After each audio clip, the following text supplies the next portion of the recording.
Boas tardes, eu vou a resumir 4 cousas.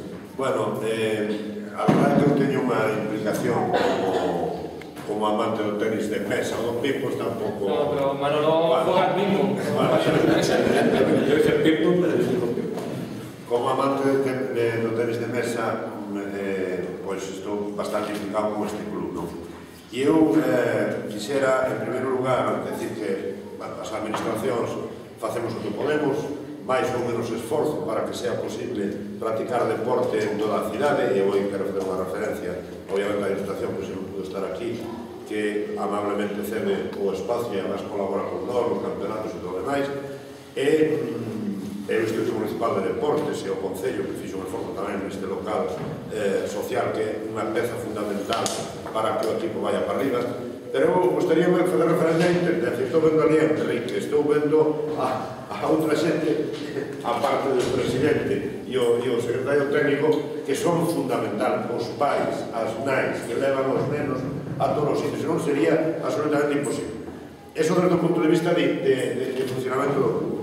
Todo para que máis de 50 nenos e nenas pois teñan a posibilidade de facer deporte ademais de élite, na medida en que contamos pois con un excelente entrenador como el Livio, que non falamos aquí del, e que é o responsable de que se vaya adquirindo cada vez unha maior capacitación a hora de xogar desde os máis pequeniños hasta os infantis e juvenis, non?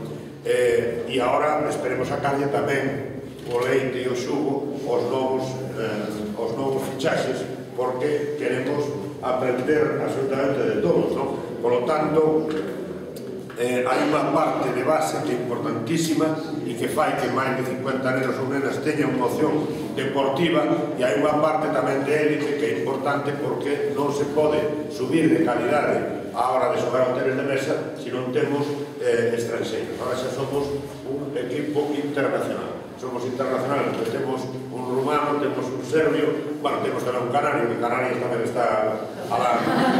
Bueno, se podía decir de África, pero bueno, máis cara ao norte, non? Con moito cariño, con todo cariño, non? En todo caso, e logo depois temos a base do club, que é o importante que queremos que mede, e para eso se fai un esforzo que fan as institucións, que fai o propio club e que fan tamén as empresas, especialmente no caso de Serga e no caso de unha cosa, senón era imposible poder levar adiante un proxecto destas características, non? Por lo tanto, eso nos permite que Pontevedra, inda que este club se chama Embacosa Monteporreiro, Serga Monteporreiro, bueno, pues todo o mundo sabe que somos de Pontevedra, non? E Pontevedra pues tamén está no mapa deportivo do tenis de mesa a nivel, pues a todos os niveles, porque todos os xogadores que están aquí da base, nas súas categorías, están competindo xa en máis de 10 ou 11 anos en todos os campeonatos de España, alevins, infantis, juvenis, sub-23, non? Tanto masculino como femenino. Por lo tanto, isto nos permite de alguma maneira proyectar a cidade de Pontevedra, que como todos sabedes, é unha cidade que probablemente, proporcionalmente, sexa a cidade que máis deportistas ten respecto á población, e que tamén máis deportistas de élite ten dentro de Galicia e en algúns deportes incluso de España. Por lo tanto, noraboa a todos os que participamos en que este proxecto vaya para arriba. Eu creo que é un exemplo de como hai que facer as cousas, sumando sempre, aportando todos, e iso nos vai a levar a unhas metas moi altas que son beneficiosas para a cidade, beneficiosas para o deporte, beneficiosas para a xente nova de Pontevedra. Por lo tanto, noraboa, e a ver se os resultados deportivos nos acompañan e seguimos escalando peldaños hasta chegar a onde faga falta, a Liga Europea, femenina, masculina, etc. Moitas gracias.